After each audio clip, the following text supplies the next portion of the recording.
My God, I hate drugs. A survey shows fewer Filipinos are satisfied with the performance of President Duterte. The latest Social Weather Station's poll says Mr. Duterte's net satisfaction rating is down by 11 points from a very good plus 56 in the first quarter of 2018 to a good plus 45 in the second quarter. According to the SWS, this is a new personal low for the president. The poll says 65% of Filipinos are satisfied with Mr. Duterte's performance, 20% dissatisfied, the rest undecided. The SWS carried out its survey June 27 to 30th among 1,200 Filipino adults nationwide. We appreciate all your online comments on our top story tonight. Keep them coming to our pages at CNN Philippines. We're also live right now on Facebook.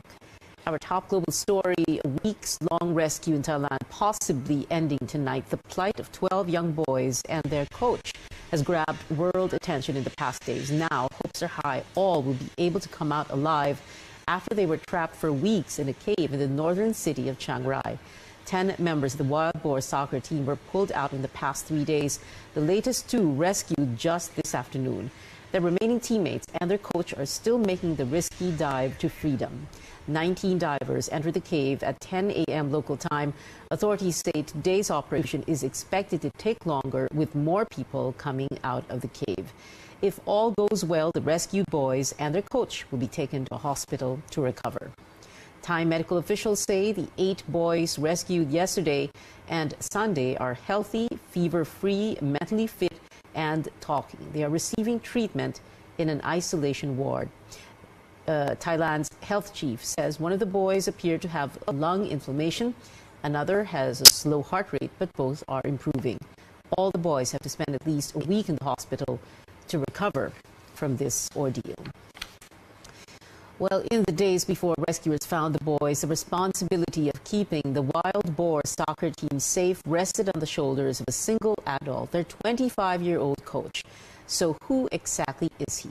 CNN's Michael Holmes tells us. Looking back at the faces of the dozen boys trapped in a Thai cave, one man was with them since the start. 25-year-old assistant coach Ekapol Chantawong. A former monk, Thai social media is divided over his role, some praising his efforts to protect the boys after reports emerged of him giving up his shares of food. Others criticising him for taking them into the cave in the first place. The coach's family says, despite the circumstances, the kids have been in the best possible hands. Coach Ek, he loves those kids very much. Then kids prefer to go out with him whenever their coach invited to go. Children's mother trusts him that he can take care of their child pretty well. Reports say the coach kept the boys' spirits up in the dark days before they were found. His aunt describes how he too endured his own hardships as a young man. His father had passed away when he was 10 years old. After that, he went to the temple to become the novice monk. Coach Ek himself said he would look after the boys. In a letter he wrote from inside the cave, carried out by divers, he apologized to the family, saying, "I promise I will take care of the children the best I can. Thank you for your support. I'm really sorry to the parents." The parents responded with a letter of their own, saying they don't blame him and look forward to the day that all the boys, including their coach, will be rescued. That could be within days, and Coach Ek made one special request for his return, writing, "Please tell grandmother to make a vegetable drink and crispy pork when I get out. I will go and eat it." A slice of home for the man who was the closest thing to family for 12 boys away from their own. Michael Holmes, CNN. Yes, PIA CONCOM Chairman, former Chief Justice Reynato Puno said that they expect the election of the transition president and vice president to take place approximately 6 months after the federal constitution has been approved in a plebiscite. This would give the Commission on Elections time to prepare for the elections and also the candidates who aspire to be the transition president and vice president to campaign. Now, who who may run, or who may apply, or who may run to be transition president and vice president. Puno said that anyone who would fit the qualifications, but he also said that even Vice President Leni Robredo may opt to run as or for the position of transition president and transition vice president. Pia? Joyce, what's going to happen to the appointees of President Duterte?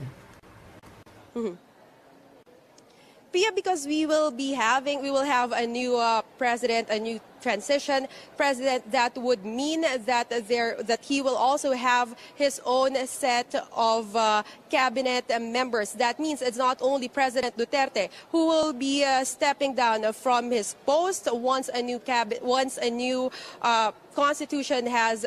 new constitution has taken effect, but also all of his appointees will have to vacate their posts. Yeah.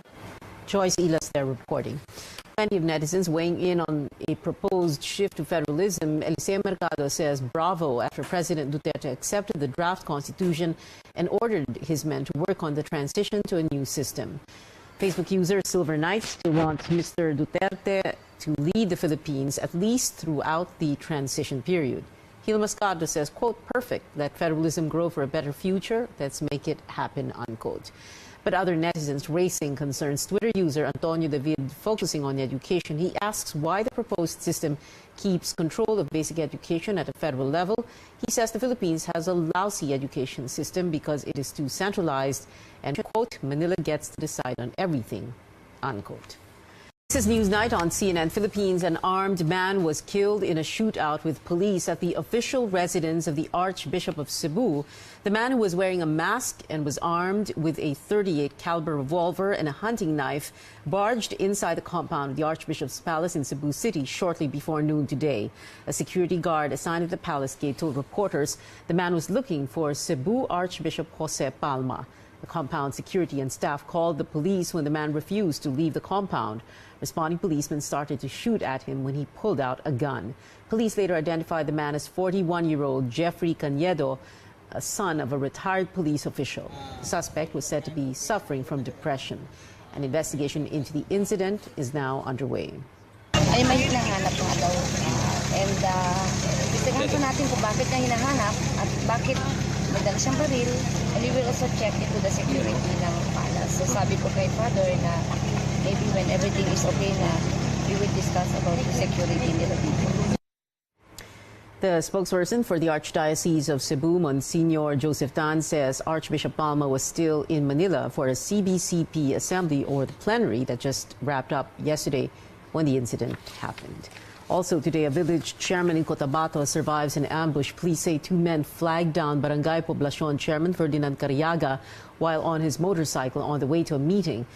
The men shot Cariaga a number of times, but he was able to run, seek help, and get to a hospital.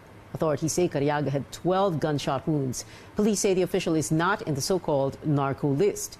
They suspect communist rebels were behind the attack. Meantime, in Cebu City, police say a barangay councilor was shot dead this afternoon. Roel Rama Mabanos suffered 6 gunshot wounds. He was a former police officer who retired last year. Meantime, back here at home, regulators ordered transport network company Grab to pay 10 million pesos in penalties for a supposed unauthorized charge. The LTFRB says it told Grab to pay up over its 2 peso per minute fee. It also told the company to reimburse passengers through rebate. For its part, Grab says it is withholding comment pending consultations with its lawyers. A quick check now on the weather. Pagasa says Typhoon Gardos likely gained strength moving away from the country. Gardo was last spotted more than 550 kilometers northeast of Basco, Batanes. Forecasters say the typhoon is moving west-northwest at 30 kilometers per hour, heading toward the northern Taiwan area. Aside from a low-pressure area hovering over the West Philippine Sea, Gardo also continues to pull up the southwest monsoon. This brings enhanced monsoon rains in the province of Bataan, Zambales, Palawan, and Mindoro. Metro Manila, the Calabar Zone, the Bicol region, Western Visayas, the rest of Central Luzon, as well as Marinduque and Romblon should also expect occasional rains. These downpours could trigger flash floods or landslides. The rest of the country will have localized thunderstorms. With Gardo speeding up, Pagasa sees the typhoon exiting the country tonight. Meanwhile, forecasters also keeping an eye on a newly formed low-pressure area east of the country. Pag-asa expects up to 4 cyclones entering the country this month. Moving on to entertainment, Ellen Adarna's lawyer confirms the actress has given birth last month. Attorney Rebo Sagisag said Ellen successfully delivered her child on June 27th. Sagisag explained this was the reason why the actress failed to attend proceedings of a child abuse and cybercrime complaints filed against her. On May 4, Ellen posted an Instagram story of a minor who she accused of taking photographs of her at a restaurant without allegedly permission. The minor's mother filed charges against the actress since she would not issue a public apology. Ellen's pregnancy with actor John Lloyd Cruz's supposed child has long been a hot topic on social media. Neither of the two, however, have personally confirmed the news. Just last week, John Lloyd tagged as fake news a report saying Ellen's child had already been baptized. Pop superstar Justin Bieber breaks his silence, the singer confirming his engagement to model Hailey Baldwin on Instagram. Justin shared a series of photos with Hailey, along with a lengthy appreciation post. Part of the caption says, quote, "You are the love of my life, Hailey Baldwin, and I wouldn't want to spend it with anybody else. You make me so much better, and we complement each other so well. Can't wait for the best season of life yet," unquote.